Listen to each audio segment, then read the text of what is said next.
Well, this is what makes the project-based programs at Westminster College quite unique.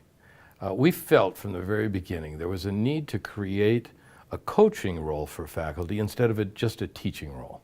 So we're no longer instructors, we're coaches.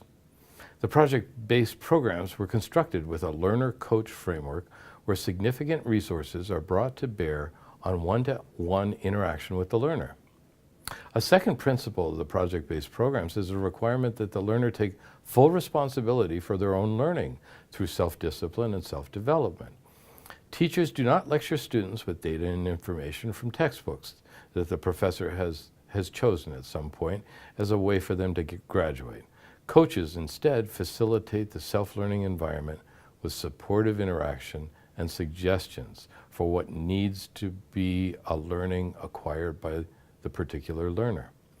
When our coaches design deliverables and activities for the projects, they ask four basic questions. What's the purpose of this activity? Why is it important? What competencies should be mastered as a result of the deliverable? And finally, how can the learner apply what he or she has learned within the workplace? For example, one of the games in the BBA orientation, called Silent Towers, is used to develop critical thinking and nonverbal communication skills.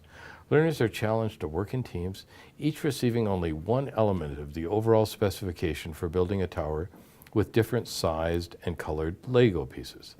They love working with Lego pieces because that's what they grew up with. The timed exercise contains a major constraint in that each learner must work non-verbally with the other team members to create a tower structure while hiding his or her portion of the spec. Only grunts, gurgles, sign language, body language, facial expressions can be used to convey information to the other members of the team. None of the learners have the overall picture of the outcome. This challenging exercise mirrors some virtual work environments, especially when virtual teams are multilingual and multicultural.